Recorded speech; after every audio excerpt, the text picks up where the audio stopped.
Peeps, I didn't come from money. My mom was on Section 8 for a lot of my childhood. My dad was a waiter.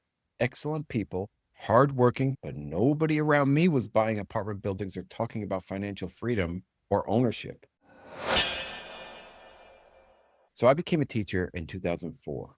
Over 20 years, like 22, 23 years now of teaching. I wait tables, teaching surf lessons, worked a bunch of jobs while trying to grow this particular business. And I still work side hustles just to continue to pay bills and even try to invest as much money as possible. So when people see apartment units or podcasts or social media clips right now, I think sometimes that you might be assuming that all of this came fast or came naturally to me, but it really didn't. And my story might be very similar to your story or a lot of you listening out there, where it was extremely uncomfortable for me in the beginning as well. I had to spend literally years of just mindset work and changing my mindset and changing my speech to myself and my words to become an actual multifamily operator. Yeah, you also need the skills and the skill sets. So for me, having my mom and younger siblings on Section 8 and even going through a lot of craziness with foster homes and all that stuff, not me personally, but my siblings, really affected me and it molded how I thought about the world and how limited my mindset was. And I really needed a lot of training and education and work, real work, hours and hours of work to meditate and do whatever I could to become spiritually different and have a different viewpoint and a different mindset from where I was 20 years ago, let's say. But I always loved real estate. And this was really important for me in my journey as well.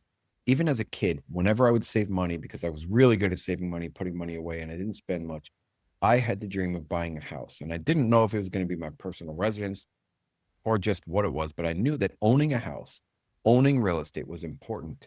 I knew that people who had money did it, and I wanted to do it as well. So all of the money that I saved went into this broccoli wad, as you call it, just rolled up, and I would sit there and I would count it from time to time and just go through it and really, really enjoy it. I loved money, and I still do. And I knew that if I bought something like real estate, it would help me be wealthy. And I didn't really know the process, though, obviously, of going through it. In 2012, I made two large purchases with an inheritance that I received from my father passing. I used the inheritance to put a down payment on my current house that I live in today. And the remaining amount of that I used to buy a piece of land in Nicaragua in 2012. From then, it took me 3 years to finally get the title transferred into my name. And from there, it took me a few years to build on that land. It was a wonderful experience. I learned so much. And the idea or the dream was to take my family there on vacation because I surf and I found a beautiful, off the beaten path, not touched surf location for me and my family to go. But coincidentally, in 2015, there was also political unrest that began to happen in Nicaragua, although prior to that, it was deemed the safest country in Central America for some time. So, with that political unrest and my daughter being born in 2015, we never actually went to go see the property. It was being constructed from 2015 to maybe 2018 or 19 because I had to put little money in here and there. All in, I paid about $65,000 for the land and the construction itself. It was a small two-bedroom house in a beautiful, beautiful location, which I then had to sell in 2020 when I began my separation and eventual divorce. And we sold it for $100,000. So we made a profit. Now, at that same time in 2019, I was started to get real enthusiastic about investing in multifamily real estate because 2 or 3 years prior to that, I realized quickly that I needed to be earning a lot more money than what the teaching job would give me, although I was teaching and coaching as well a few seasons out of the year. But I just didn't have enough money to make ends meet. So I ended up creating and opening up a wood shop in my garage where I did everything from creating a website to market my cutting boards. And that was the product I chose to sell because I figured I could ship it anywhere. And it was fairly easy to make. And I started making cutting boards and I was doing everything again from marketing to creating the website to talking to people, getting my name out there, creating social media, as well as creating the actual cutting boards, which was hours and hours of work and trying to sell them and then shipping them in the final product as well. So there was just a lot involved with it. And physically, it was demanding and I wasn't sleeping that much for a few years. And I decided to shut that business down and go a little bit more passive. And I realized that if anything were to happen to me physically, I wouldn't physically be able to make the cutting boards anymore. And that was a problem. So I said, I need to be a bit more passive and earn more passive income. My journey from then took me into learning about Rich Dad, Poor Dad and how you should be buying businesses that will pay you. So all of the money that I was making from the wood shop was going into paying bills, paying debt, and I wasn't stashing away anything that was going to be sustainable. So the big switch happened in 2000, right at the end of 2019, where I said, I'm going to be a multifamily apartment investor. Now, little did I know then that I wasn't going to be rich off one deal. Little did I know then that it was going to be super hard and crazy and wild. And little did I know that I also need some money to invest. But I went for it anyway. And I learned and loved the process for years. And again, it took me about 3 years to get my own deal under contract. But within 1 year of joining the first multifamily program that I joined, I was able to do a co sponsorship deal and get involved and get hands on education right away by owning multifamily apartment buildings. And that's how it goes. You just start moving first, right? You take action step by step, one foot in front of the other, and you have to really like what you're doing. And then your confidence will slowly build up, your education will slowly build up. And it's through repetition and continual action and continually showing up. That's where it happens. And one of the biggest things that I've learned in multifamily investing is you got to stick with it. Most new investors never even send offers. Can you imagine that? Can you imagine I've never sent any offers? I wouldn't own 90 apartments today. That would not happen. I spent years learning as well, but I was also offering on properties. My coach at the time was very aggressive, telling me, look, offer. If you can't close the deal, then maybe you shouldn't be in this business. And I listened and I took advice and I took action. Learning is important, guys. You have to understand that I'm an educator. I am not against learning. I literally am a teacher for 23 years. I love teaching people this business because there's a lot to understand. Debt, underwriting, operations, negotiations, renovations, taxes, insurance, property management, marketing, social media. This business is complicated, guys. But eventually there has to be a transition from studying to actually participating. And a lot of people get stuck there. They listen to podcasts constantly, analyze deals endlessly, change numbers around, pencil whip it, tweak this, tweak that, watch YouTube videos every single night, but never reach out to brokers. You never send an LOI. You never have that uncomfortable conversation with a potential partner or a broker. And yeah, I get it. Many brokers are not responding to you. Oh, well, find somebody in their department, in their firm that will talk to you. Go there physically, in person, knock on their door, say, hey, I want to look at this deal. Show me the deal. You have to be a bit more aggressive. That doesn't mean you have to buy a bad deal, but you have to be in the conversations with brokers. A lot of the time, it comes down to fear, not skill. I know that everybody is capable of communicating with brokers, but I do know also that fear stops us. A deal is not going to fall in your lap. Somebody's not going to come to you and give you a deal for free. Take this deal. Here, take it from me.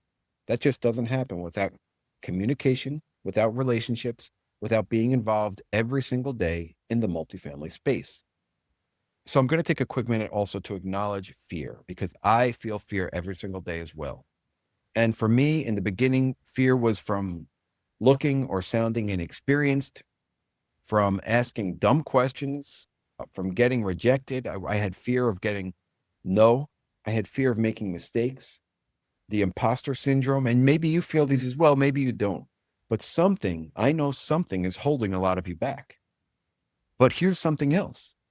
All of that gets a lot less intimidating once you jump into the fire, once you start making offers, once you start having the conversations that are uncomfortable. Get them over with. Get them over with now. Because with the repetition, the reps, with the broker phone calls, the broker outreach, knocking on their doors, talking to sellers, talking to potential partners, networking, being in rooms with people that are doing deals, eventually you will realize that these people are just doing their job as well. They're just out there having conversations, looking for someone that can close on deals as well. And you might find that eventually you'll create lasting relationships with people that can get you excellent deals. And the same thing happens with underwriting. At first, it's going to feel overwhelming. You're not going to know so much. You're going to want to quit. You're going to be like, well, how can I figure this out? I don't understand this one cell, and there's 7,000 other cells to look at. How am I going to pass this hurdle? But I promise you, after enough reps, you're going to start to recognize patterns quickly. You're going to look at a rent roll and look at a T12, look at insurance numbers, taxes, payroll, bad leases, operational problems right away. And you're going to be able to spot where opportunity lies or where you're going to throw that property away to the side much faster. I promise you. And it only happens through getting exposure, through being in those conversations. Nobody becomes good at this business from hanging out, staying on the sidelines, watching YouTube without ever commenting or even engaging with anybody. And honestly, most of the offers that you're going to make today within the next 3-6 months are not going to get accepted. That's normal. My offers don't get accepted today. It's okay. You're still learning pricing. You're still learning communication. You're still learning how owners think, how operators think. You're learning how to stay emotionally steady when deals fall apart. And this is all part of the process. I think social media has also created this illusion that successful investors always look polished, confident, fancy. That ain't me. I listen to reggae. I listen to roots reggae. I played in a reggae band for 15 years. I made videos with Master Killa from the Wu-Tang Clan. So I am not polished, okay? I don't want to be polished. I want to own apartment buildings that are going to pay me money for me, my friends, my family, my loved ones, my future, my heirs, everybody in my network. I want to help them through owning apartment buildings. And that's the difference. Some people are just not willing to move when uncomfortable. I start my day out uncomfortable where I am working out hard, pushing through real challenges in the morning to get that over with so that everything else feels a bit easier the rest of the day. And that's really what separates people over time. It's not talent, guys. It's not perfect timing. It's not knowing everything, because I don't know everything and I never will. And you will never know everything either. But consistency matters more than a lot of people think and realize or want to listen to. Sending the email, taking the meeting, underwriting another deal, following up with another broker, recording another podcast episode, whatever you're doing, showing up again and again and again, even if it's uncomfortable, even if you feel unsure. This is how momentum gets built. And honestly, I still feel uncomfortable a lot of times. I still second guess things. I still make mistakes. I'm still learning constantly. But I am also very glad that I stopped waiting to feel ready before taking action. Because if I waited until I felt completely confident, I probably would have never started at all. And if you're interested in getting started, but you need help, go to my Stan store, stan.store/buy buildings, and I will teach you how to buy multifamily apartment buildings.